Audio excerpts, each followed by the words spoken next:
Hello and welcome back, fight fans, to episode number 194B of the Neutral Corner Boxing Podcast. I'm your host, Michael Montero, for Boxing Monthly Magazine and BoxingMonthly.com. Happy Halloween, everybody. As you can see, this is my Halloween costume. I'm just wearing a skeleton onesie. That's about the extent I go to for Halloween. I don't get into it that much. Although, I like to go and do a couple Halloween parties and have a few drinks. That's about it. Don't have kids yet, and Halloween's all about the children's, right?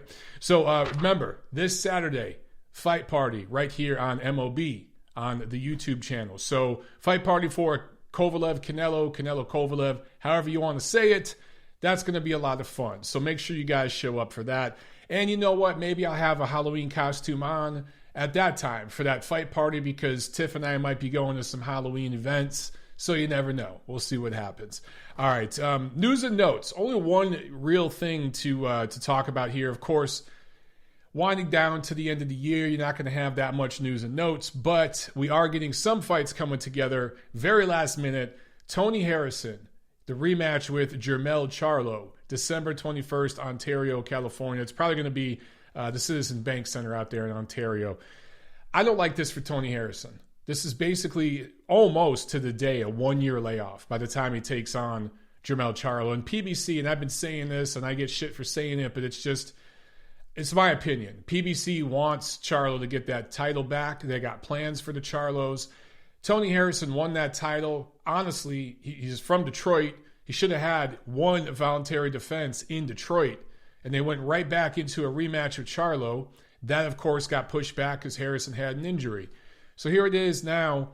He's not getting a tune-up fight, nothing, going right back into this rematch. Never got that voluntary defense. I don't know if Uncle Al slipped him some ducats under the table. I don't know what the arrangement here is, but Charlo's been busier. He only had a few rounds of work, I think, back in June, but that's something. This is all set up for a decision win for Charlo, maybe even a late stoppage win for Charlo, and he'll get his title back. That's the way I see it playing out. What I don't get is you got a guy from Detroit, you got a guy from Houston, and they're going to be fighting not even in LA, but an hour outside of LA, way out in the suburbs. So this just doesn't make any sense to me. It makes no sense at all. But to the defense of PBC, they had something scheduled originally, and Harrison got injured, so this is kind of a makeup. So I get it. I really think they could have took this. Detroit could really use a title fight in Detroit, and Tony Harrison, by winning that title and scoring that upset last year, I think he earned that. Title defense, the rematch with Charlo, should have been in Detroit. That's just my opinion. Anyway, all right, guys, a lot of stuff to preview this episode. Friday, November 1st, there's a Showbox card in Las Vegas from Mayweather Promotions, so you can check that out. Saturday, everyone's doing a freaking card. Everybody. Saturday, November 2nd, Matchroom is doing a card on DAZN, of course. Katie Taylor moving up to 140 pounds. She goes right into a title fight against a Greek fighter named Christina Linardatu, who only has one loss. And coincidentally enough, it was to Delphine Pearson, who many people feel Taylor lost against earlier this year and would like to see her rematch. So I thought that was kind of interesting. Also, and so that's for the WBO title at 140. And you got to expect Taylor's going to win that. She's a huge favorite. Anthony Crawler also fighting on that card in a bunch of prospects. Top Rank and Zanfer have a card on ESPN from Dignity Health Sports Park in Carson, California. But real quick, we got to interrupt The Hidden with a super chat pledge. Thank you so much, The Hidden. He says, "Yo, Mike, Canelo Kovalev on my birthday this Saturday." Well, damn, man, that's a hell of a birthday present. I hope the fight lives up to the hype. I'm starting to think it's going to be more competitive than way more than I originally thought. We'll get to that in a second. But thank you for the super chat pledge. Happy birthday. And hopefully you'll be here watching with us on the fight party Saturday night. We could do a happy birthday toast together over YouTube. That would be fun. But Top Rank Zanfer on ESPN in Carson, California. Miguel Berchelt, the sixth defense of his WBC super featherweight title, going up against veteran Jason Sosa, who's been in there with some good fighters. Usually comes up short when he steps up, but always gives him a tough fight. Almost always. So that should be a pretty good one. Jerwin Ancajas defending for the eighth time his, I think IBF, my notes here say WBF. It's not WBF. I believe it's IBF, or it might be WBO, because this is Top Rank. I'm thinking it's WBO, 115 or super flyweight title against Jonathan Rodriguez. So there you go. 2 title fights right there. We got another super chat from Juan Manuel Valverde Jaime. Damn, dude, that's a hell of a name. Thank you so much for the super chat pledge. He says, do you see Kovalev winning a decision in Vegas? We will get right to that, my man. We will get right to that. Thank you very much for the super chat pledge. I appreciate it. Silicon says, I look tired. Tiff needs to let you rest, big stud. I am tired. I'm freaking exhausted. It's also the shadows and the lights. Actually, you know what? Yeah, I don't even have my lights set up. Guys, I'm exhausted. And I got up at 7:30 this morning and did a 3.5 mile run in the rain. I'm trying to get back to, working out early and even doing some 2-a-days. So I'm pretty worn out right now. But yes, in the midst of my technical difficulties getting this video set up, I did not get my light kit set up. And I doubt you guys want to sit here and wait while I stand up and go turn all that on. So it's creating all kinds of shadows on my face that make me look even more tired than I really am. Chupacabra is asking, how much do I weigh? Right now, probably 225, 230. I'd like to get that down under 220.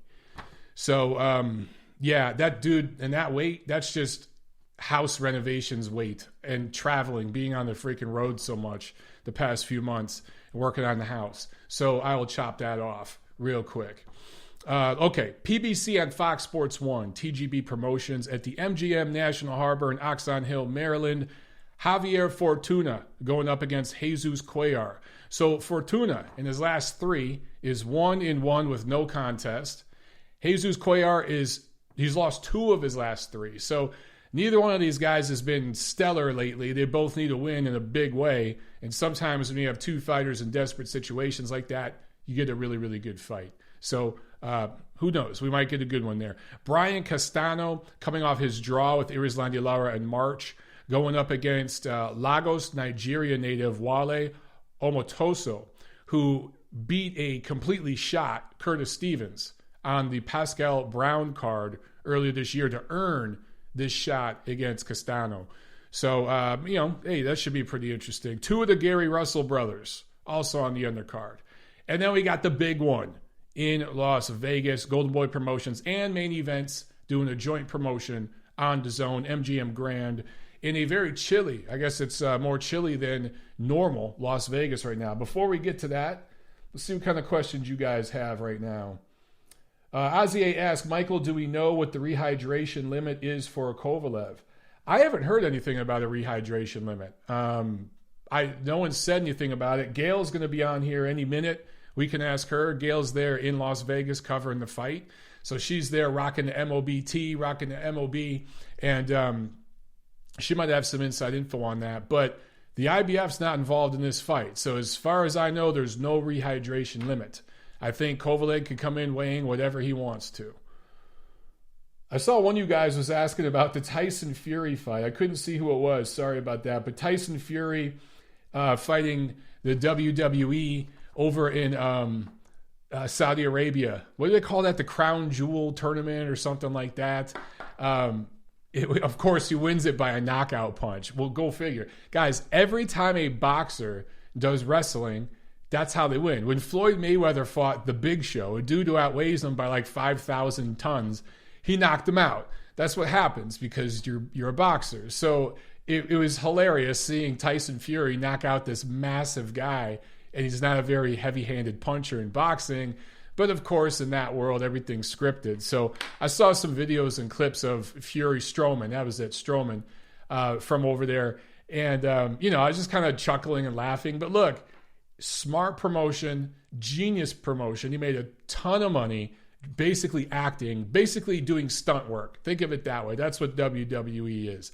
You're doing Hollywood stunt work and being paid a lot of money. So it was very, very smart for him to do that. A couple of you guys are asking about my costume. This is just a onesie. That's a skeleton. Yeah, can you see? That's it. It's just a onesie. That's a skeleton. That's it. It was cheap. It was at the supermarket, and I grabbed it. So there you go. I could take my hood off, but there you see my hair is not combed. So I'm going to put my hood back on. Clearly disheveled today. Tommy Balseo says, no pirate costume, Montero. No pirate costume. I don't know if there's a pirate costume made for 6'4" guys. Seriously. Grievous says, why you hooded up? Going on a hit. Yeah, I'm gonna go rob my neighbors. I'm gonna go rob my neighbors after this. That's why I got the hoodie on. Fluffy Bone says, I'm gonna be Joe Sixpack for Halloween. I love it, dude. That is still one of my favorite terms. Rockstar 1996 asks, is Russell Mora reffing the fight? Yes, he is. Russell Mora is reffing the fight. I don't mind a couple of the judges. Well, I think one of the judges, Dave Moretti, is pretty legit, but the other two I'm not so keen on. But yeah, the officials definitely in Canelo's favor. But guys, that's what it is. I mean, it's Vegas. I mean, Kovalev signed on for that fight. He knows what he's getting into. Grievous says, don't whack the neighbors, Montero. Hey, as long as they don't talk, I ain't going to whack them, all right? Gail Falkenthaw's on. She says, MOB Vegas correspondent in the house, live from the MGM. That's awesome. Gail, correct me if I'm wrong. Dave Moretti is one of the judges. Who are the other two judges? I know Russell Mora is the ref, but I can't think of the other two judges' names off the top of my head. But I know when they were announced, I wasn't crazy about those names. Julie Letterman and Don Trella. So Don Trella, go back to the first Canelo Golovkin fight. Don Trella had, I can't remember, 6th, 7th round. There was a round there that Golovkin clearly won that he gave to Canelo, and that turned it from would have been a majority decision win for Golovkin to a draw. 7th round, says Jack Alter. Yeah, 7th round. 114 from Don Trella, that first Canelo Golovkin card. And, clearly if he just, Adelaide Bird's scorecard caught all the press, right? Of course, as it should have. But Don Trella's scorecard wasn't that great either, particularly given the 7th round of Canelo. So him being there, I think that's a judge for Canelo. Julie Letterman usually does a pretty good job. So, but that with Russell Mora, I don't know, guys. I don't know. Canelo or Kovalev's got his work cut out for him. Harrison Property with the super chat pledge. He says, spooky Halloween, Mike. Thank you very, very much, Harrison Property. I appreciate it. You guys are awesome. Appreciate all the support. Rockstar 1996 asks, let's just say you aren't beating Canelo on points. Kova's going to have to stop him or at least drop him 4 to 5 times. Yeah. Well, you know what? Let's start previewing that card, guys. And Gail, chip in on the chat with anything you got that you've seen there. I know I was talking to Gail, I think yesterday or was it the day before yesterday, and Gail was talking to some ticket brokers there in town, and they said tickets are moving really slow for this thing. So Gail, I'm curious, has it picked up at all? Is the energy there in Vegas picked up? Hopefully you're getting decent enough internet if you're in the media center. The media centers at the MGM is hit or miss sometimes. But yeah, from what I've heard, okay, there it is. Gail is having some connection problems. Russell Mora is getting a step up as the referee. Yeah, Gail, I don't know if you could hear me before. I was asking, I know the ticket sales were kind of slow and it was slumping. I'm wondering, has the energy picked up and have the ticket sales picked up from what you've seen over the last 24 hours or so? Chime in whenever you can on that because I'm curious. Guys, let's talk about the undercard real quick. So Russian, we got a couple of prospects from Eastern Europe there. Let's see. Gail says, if you noticed on the undercard presser, they were flogging just a few tickets left. Yeah, which is bullshit, right, Gail? They always talk about that, which I don't understand. And I've talked to several ticket broker friends, and they say Golden Boy's notorious for this. I don't know why they do that. They say it's a sellout when it's really not. They're not the only ones who pull this stuff. But they do this a lot, and to try to make it seem like it's more hyped up than it really is, I don't know. But I heard only a few tickets left, but then I've heard the complete opposite from people who are actually there. Gail says, no one will officially say how many tickets are sold, which tells me it's still slow. Yeah, that's a dead giveaway. That's an absolute dead giveaway. So, that's a shame, but, man, guys, it's November. It's in Vegas. you got everything else. NBA, NHL are in full swing. The World Series of Baseball just ended yesterday. By the way, congratulations to the Washington Nationals. That was a great come from behind victory. And of course, NFL is in full swing. Did I already say that? So you've got all these sports going on, and it's cold right now. Chupacabra says too cold to go to Vegas, right? Gail says right on Montero, you can't say it. We have loads of tickets. Come on down. Yeah. Abso-freaking-lutely. Yeah, so I think there's going to be some discounted tickets. So Gail says media are just now starting to come down when normally they would have been down 2 days ago. I noticed that too, Gail. I noticed that too. That people were just getting there today or will be arriving tonight or early tomorrow to cover the weigh-in. But people weren't there to cover the fight week stuff. There were no workouts publicly for Canelo and Kovalev. They did all that stuff back in California. So it hasn't been the greatest promotion in my opinion. But I think they're just depending on the whales to bring in the money, and that's all that it takes. Gail Falkenthal says Luis Ortiz had a media workout today, and the turnout was minimal. Although Dan Rafael and Lance Pugmire were there. Yeah, I mean, if it's PBC stuff, they're going to be there. Those guys are going to be there covering. Okay, so undercard. I was just talking about this. Russian, Bakram Murtazaliev, 16-0 junior middleweight, is on the card. Kazakhstan native. Man, how the hell do you pronounce this? Guys, Meiirim. Meirim Nursultanov. I am butchering that name. 12-0 middleweight prospect. He'll be on the card. There's a female flyweight fight on the card. And the pro debut of Evan Holyfield, one of Evander Holyfield's 14,000 kids, will be on that card as well. And of course, in the co-main, Ryan Garcia, fresh off the huge deal, the re-up he just signed with Golden Boy Promotions, where everything's beautiful and sunshiny and happy again between him and Oscar, going up against Filipino-American Romero Duno. Born in the Philippines, now lives and trains out of Los Angeles. So Garcia is 18-0, 21 years old. Duno is 21-1, 24 years old. Garcia 5'10", 78-inch reach, and Duno 5'7", 68-inch reach. So Garcia, it seems he's always in the ring. He's always the taller, longer, bigger guy. That will be the case here. This is a 135-pound fight. So Garcia only fought once this year. That was back in March, and it was 2 rounds. So he hasn't had a whole lot of rounds, but there's a couple fights before that where he got in some rounds. You got to say Garcia is the heavy favorite here. I think that he's probably going to win this fight pretty handedly.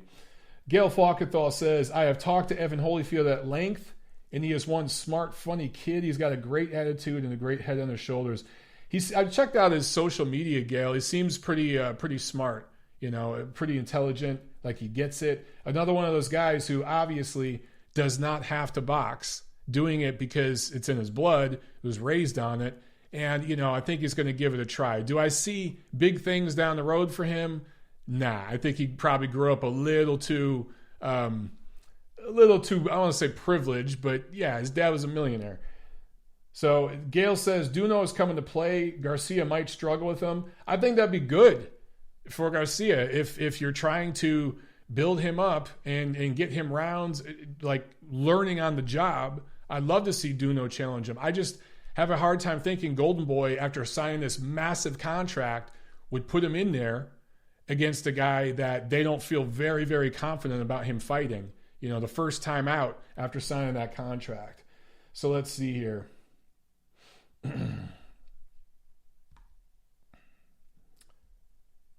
Gideon says Senicia is a good fighter. Yes, Senicia Estrada, she's moving up from 108 to 112 to challenge for a flyweight title. And there was some bad blood, I think, at the press conference. Her and the chick, Marlon Esparza, I think was an Olympian for America, pushing and shoving each other. It'll be interesting to see how that goes. But let's get into the main event real quick, guys. I'm sorry this episode has been really haphazard. I've been all over the place. Not the most organized episode. I apologize for that. We'll get back on the ball next week. It's been a crazy day of me getting a lot of work done. I just got in here and started off the episode. And then I had tech difficulties where the original link I set up shut down, so I had to start a new one last minute. It's just all over the place. I have no lights on. It's crazy. Apologies. We'll be back on the ball. Well, actually, before Monday for the fight party. Yes, Fluffy Bone is asking about fight party. Fight party for Canelo Kovalev this Saturday here on the channel. So we'll be nice and organized, and there'll be nice, pretty lights, and everything will look good and sound good for that one, guys. So be on board and check it out. Okay, main event, Saul, Canelo Alvarez going up 2 weight divisions, 15 pounds to 175 to fight Sergey Kovalev for his WBO light heavyweight title. Alvarez is 52, 1-2, 29 years old. Kovalev, 34, 3-1, 36 years old. A very old 36, I may add, because of the lifestyle out of the ring and because of some of the wars, stoppages, and damage he's taken in the ring. They list Alvarez at 5'8". He's really more like 5'7", if that. 70-inch reach. Kovalev is right at 6 feet tall, 72-inch reach. So you guys have seen them side by side. We'll see tomorrow what Canelo weighs in at. I don't think it'll be anywhere near 175. I think it's very possible he weighs in at like 170, maybe even like 168, something like that. I think that would be smart. If he comes in 172, 173, like to me that's a little too heavy. But we shall see. Kovalev has never had an issue making weight. He'll be right on at 175. People have made a lot about the size difference. And when this fight was first signed, I talked about this, right? I talked about the fact that, yes, Sergey Kovalev is much taller, much longer than Canelo. But Canelo is a short, squat dude.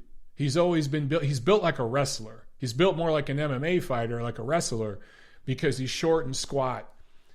And that's just the way he's built. He's always punching up. Look, Kovalev is no taller or longer than Daniel Jacobs. Daniel Jacobs is just under 6 feet tall, actually has a 1-inch reach advantage over Kovalev. Rocky Fielding is over 6 feet tall. And I'm not trying to say Rocky Fielding's an elite fighter. He's not. Julio Cesar Chavez, again, not an elite fighter. 6'1", 73-inch reach. Why do I bring this up? I bring it up because Canelo has fought tall, long guys before. The Jacobs fight, the Fielding fight, the Chavez fight. How did those fights go? He did very, very well. He's very good at getting underneath taller guys, working the body, and looping shots upstairs. He also has outstanding head movement. I think he has very underrated defense, and he has really good hand speed. He's also a pretty accurate puncher. Not one of the more accurate punchers in all of boxing. I think there's more accurate punchers, but he's pretty accurate. So he can target shots, especially to the body, pretty well. And now, the difference with Kovalev, he's not just 6 feet tall, 72-inch reach. He's a true 175, okay? He's not huge for that division, but he's a fully grown light heavyweight. Again, I will go back to earlier this year when Kovalev fought Anthony Yarde. Look how huge Anthony Yarde looked next to Kovalev. Yarde is a big light heavyweight. People talk about Kovalev having this crazy power. He's called the Crusher. His power is overrated. Kovalev has never been a one-punch power guy. He's a guy that wears you down with an accumulation of punches and pressure, at least in his prime, because he could get it done with both hands, and he'd come right down the middle at you. So if you couldn't keep him off you, and you couldn't get inside on him, he'd just chew you up on the outside in that mid-range and eventually wear you down. But there were plenty of guys who were able to go deep into fights with Kovalev or even go the distance, even guys that Kovalev dropped. So the one-punch power stuff with Kovalev is vastly overrated. And especially now, the way he fights, he's pretty much a one-handed fighter. He can still get some work done with his right hand. He's still got a nice, straight right hand, especially at his mid-range right hand is better than his long-range outside right hand, especially now. When he can hit you with some jabs, get you to lean in a little bit and he's at mid-range, and boom, he'll back up, he'll shorten up the right hand and just touch you with it. It's nice, but it's not a one-hitter-quitter kind of shot. And then you go over to Canelo, right? Canelo has had big moments and dominated some of these, not dominated, but controlled parts of fights against taller fighters. Now, he dominated Rocky Fielding, but Rocky Fielding's not a top 10 fighter. However, Canelo has never stopped anybody, any elite level fighter, I should say, north of 154. No top level fighter. I don't even know if he stopped a top 10 fighter north of 154 that I can remember. Amir Khan doesn't count. That was at a crazy catch weight, Canelo weight. I think it was 155. Great stoppage, but that's not an elite level fighter in that weight class. And then Rocky Fielding doesn't count. So when this fight was first signed, you guys remember, I was like, holy shit, what are they doing? This is going to be a destruction to the body from Canelo. But I've since thought about this, and I've thought about the way these two guys fight, the way they match up, and I just think we got a distance fight here, guys. It's within the realm of possibility that either guy could score a knockdown or even a stoppage. Of course, it's boxing. Anything can happen. But in terms of their styles, okay, neither guy is crazy active with CompuBox. CompuBox won't be, sweating too much. Neither guy's going to throw a ton of punches. They're going to be very measured. Kovalev's obviously going to jab and try to stay at mid-range and keep distance. Try to stay on the outside. Canelo's going to try to get inside, work the body, and then when he is working the body, loop upstairs, come with looping shots up to the side and back of Kovalev's head. If Canelo fights this fight backing up, that's not going to work for him. He's got to come forward. He's got to make Kovalev work. If he can do that, and he can get underneath the jab of Kovalev, he can have moments. He can score points. And guys, I'm going to go ahead and say this, and I know I'll catch some shit for it, but all Canelo has to do is make a round close and make Kovalev miss enough, whether he's catching it on the gloves, or whether he's picking shots off or moving his head in slipping shots. Make Kovalev miss, touch him a couple times around. The Mayweather special. That's how Floyd Mayweather won rounds in Vegas. It's how he made himself a multi-cajillionaire. And Canelo's pulled that move a few times in Vegas himself. That's all he's got to do here. He's the smaller guy. He's moving up in weight. He's the A side. If he can make, who is it? Grievous said in steal rounds. Exactly. Steal rounds. That's it. Make Kovalev miss, make him work, and then touch him a few times. Touch him a few times to the body, loop one upstairs. If you can land a counter punch that actually snaps Kovalev's head back, boom, you won that round. It doesn't matter what happened the other 2 minutes and 30 seconds. That's what Canelo has to do. It's in Vegas, his backyard. Do the Mayweather special. That's what Floyd did round after round. It's how he won fights. The key to this fight, and it's like, no shit, Mike, I know what you guys are going to say. The key to this fight is Kovalev's jab. But here's the thing. Kovalev can't headhunt with it. He's got a smaller guy, so he's already punching down. So I get it. He doesn't need to be trying to stab to the body. But Canelo moves his head so well. Kovalev needs to aim for the chest. Yeah, Falco just said it right here. Jab to the chest. There you go. You read my mind. Jab to the chest and jab to the shoulders. Seriously. One way you can tire a dude out and get his arms heavy and get him to start dropping his arms is to pound the shit out of his shoulders, his biceps, his triceps, pound the shit out of him there. Also, he'll move right into shots. He'll start moving into shots. So if Kovalev, every single time Canelo tries to dip in, pop, just touch him. Don't even worry about doing it with power. Just touch him and push him and keep him off you and off balance. If you can keep doing that and landing on Canelo's chest, his neck, his shoulders, his arms, I'm telling you, eventually his arms are going to start to get tired and the head's going to open up a little bit in the later rounds. Same thing, if you're Canelo, you got to think that's what Kovalev's going to try to do, right? So the best thing you could do is start timing that shit. And one thing about Kovalev, he does work in one rhythm. He gets into a rhythm and then he kind of comes in and comes out. It's somewhat like Dimitri Bivol. Not exactly. I mean, I'm not trying to make an exact comparison. But there's a little Dimitri Bivol-ness happening where it's straight in, straight out, same rhythm. And actually, Kovalev has less offensive variety than Bivol, because Bivol can actually go downstairs with both hands and do different things. Kovalev used to be able to do that, but he's slowed down a little bit. You know what I'm saying? So if you're Canelo, anticipate Kovalev's rhythm, get a timing thing down, give him a couple rounds, just catch the shots, and then start countering. Counter to the body and make Sergey move. Make Sergey use his feet. Put the fight on the inside where he doesn't like it.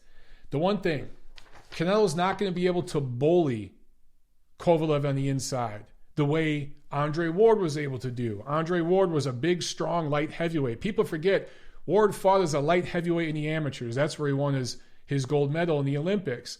He was a natural, really a natural light heavyweight who melted down to 168. So when he was on the inside with Kovalev, he was able to get a lot of work done.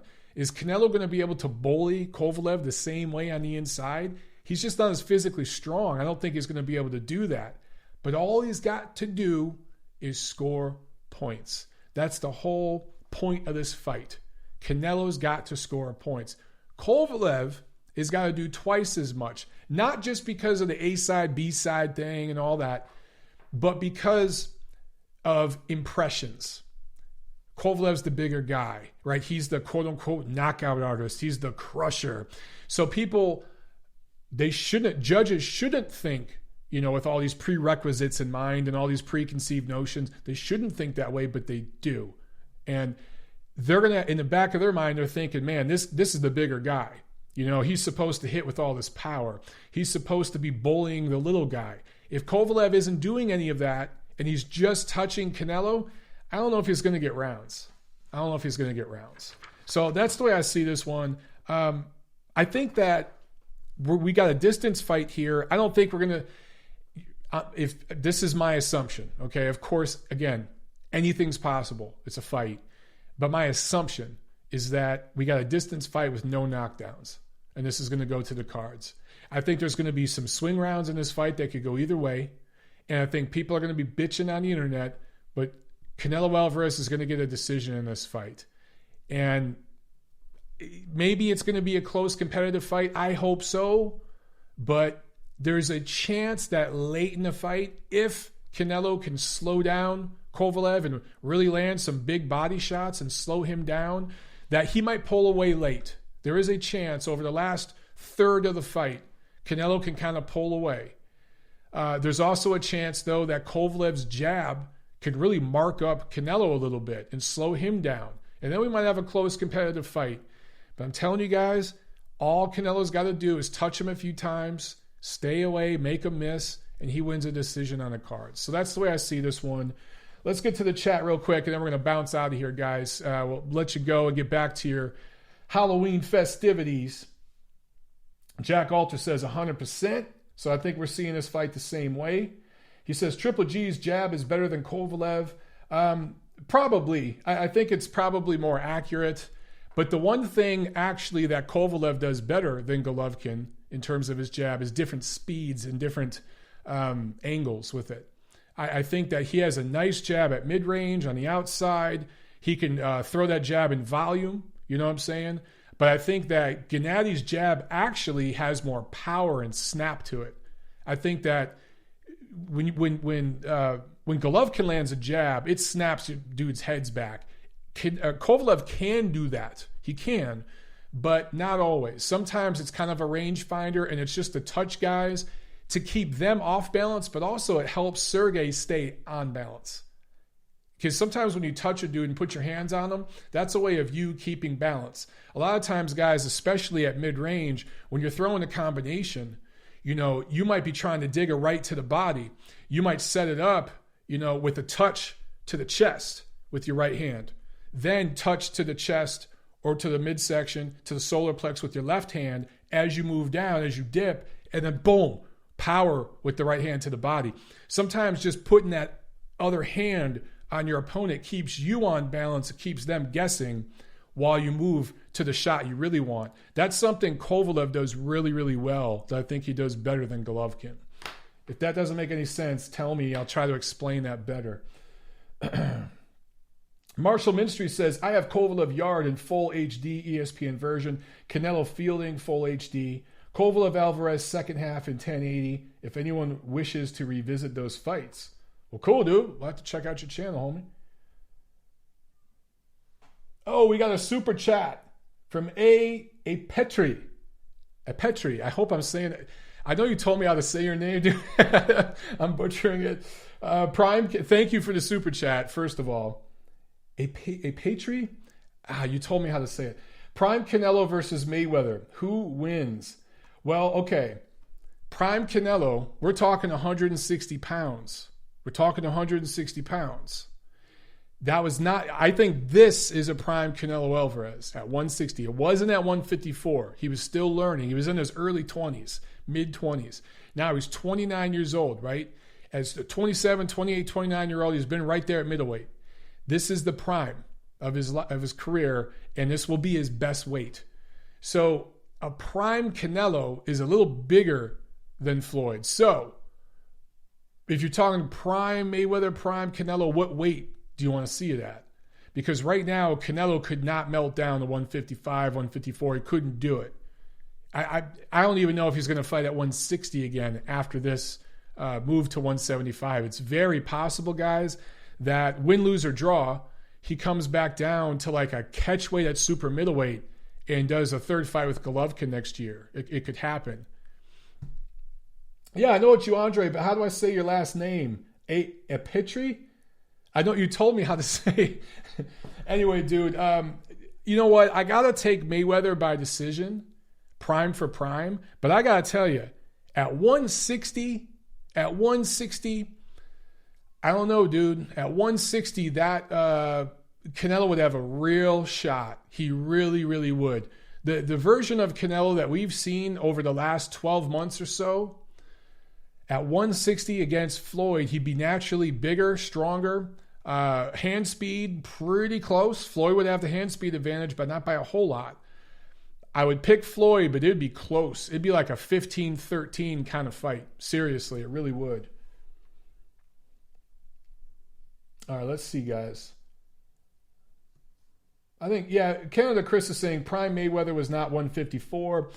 I think Floyd was so good, he could kind of go back and forth between 47 and 54. But yeah, clearly his best weight was 147. Harrison Property with another super chat. What's up? Thanks, man. I appreciate it. He says, what is all the controversy surrounding Oscar De La Hoya, Mike? I missed that news. Are you talking about the supposed rape case? Yeah, I don't know if you're talking about the sexual assault allegations, which he says are complete bullshit. So look, right now it seems everyone and their mother is being accused of sexual assault. I'm afraid, like, if I'm in the supermarket and the girl checking me out says, hello, sir, I'm afraid to even look at her. I just look down and be like, hey, because I'm afraid to even look at a broad right now or you'll be accused of something. So look, Oscar has been known to get plowed at bars and parties and stuff all around LA and make an ass of himself and get in trouble. So I don't know who to believe, but I think it was a situation with him in a bar or a nightclub or something where a woman was saying he pulled some stuff. Golden Boy released a statement saying that there's nothing to it, the completely baseless allegations. We shall see. Falco Lombardi says plowed as it. When I say plowed, I mean drunk. Borracho. I'm just talking about umbriacho in Italiano. He's just plowed. So drunk. You know what I'm saying? Oscar likes a beverage and he likes to have fun. Jack is asking me, who's more accurate than Canelo? You said there are more accurate punchers than Canelo, but I disagree. Prime TV says Oscar plowed her. Jack, I know you'll keep asking that question if I don't answer you. Look, dude, you guys are putting me on the spot. I mean, off the top of my head, when it comes to jabs, just jab, okay? I think Golovkin has a more accurate jab. I think Terrence Crawford, way more accurate than Canelo Alvarez. Terrence Crawford is probably the best sharpshooter in the sport right now. I think Lomachenko is a tad more accurate. Kovalev's jab is pretty accurate. Maybe Canelo's is more, but it's close. But yeah, dude, there's a few punchers right now that I think are a little more accurate. I think the most accurate puncher at the elite level in the game right now is Terrence Bud Crawford. Lomachenko's right there, though. Look at the body shot that he killed Linares with, right? Killed him to the body. Pow! That was just such an accurate, sweet, beautiful shot. Canelo has those moments, but he also does a lot of the looping stuff. You know what I mean? And that's why his power doesn't always translate to knockouts. Accuracy matters more than anything. It really, really does. Even Deontay Wilder's straight right hand, it's crazy. It comes from a million crazy angles, but it's pretty damn accurate. He put it right on the button against Brazil. Gail said Oscar did appeal at the main event press conference on Wednesday, and he spoke. No apparent frostiness with Canelo. Everyone on good behavior. Yeah, that's another thing. There's been some stories written on some pace sites about, I guess, Canelo going off about Oscar and all this. But yet, all during fight week, people have been asking Canelo about it, and he's been saying, "Oh, we're good. We have a working relationship. Everything's cool." And then Oscar's been there during fight week. Everything seems to be going fine. So, look, Oscar has demons. He has issues.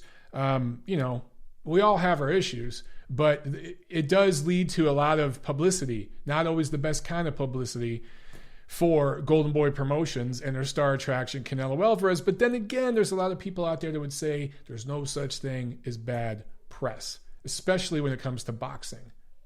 Oh, we got trick-or-treaters at the door. Tiffany's giving candy to some kiddies right now. I can hear them down there. Let's see. Thunder's production says Brazil has no head movement, though. Well, yeah. That is a good point. He's like a giant statue. Carlos Cabrera, prime Kovalev versus prime Beterbiev. Whew. Man, oh man, oh man. That's a tough one. We've seen Kovalev in there with so many good fighters, and we've seen Beterbiev in there with one good fighter. One. So, I got to say, dude, Beterbiev was getting outboxed for large portions of that fight. Kovalev, I think, in his prime, had more power and just had more heavier hands than Gvozdyk. And I think from the outside, from mid-range, I think he'd outbox Beterbiev and win a decision. That's the way I see that fight going down.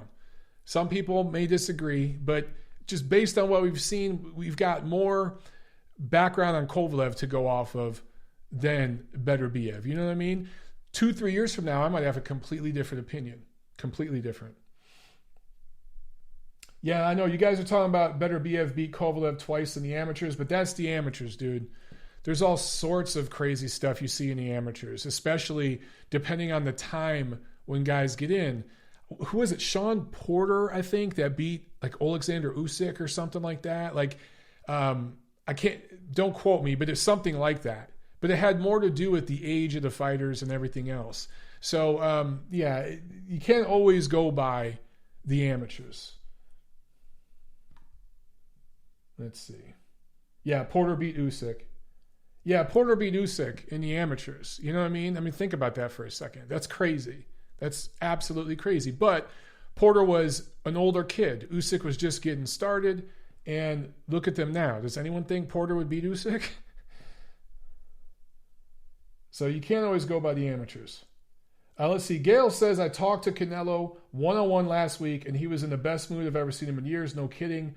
I think he's just been hangry all this time. Ha ha. Yeah, Falco Lombardi said Porter still at that football weight. Yeah, Porter fought at like middleweight, super middleweight in the amateurs. He was just a bowling ball. He already is, as a pro in the welterweight division. But in the amateurs, he would just rough dudes up just with that style. Imagine that in a 3-round or 5-round fight. You know what I mean? Kevin Frey is asking about VADA. Yes, they're doing VADA testing for this fight. Kovalev and Canelo. They are doing VADA testing for this fight. So no worry about that. Andre Smith, any chance Lomachenko ever goes up to junior welterweight? I think possibly for a one-off. Possibly.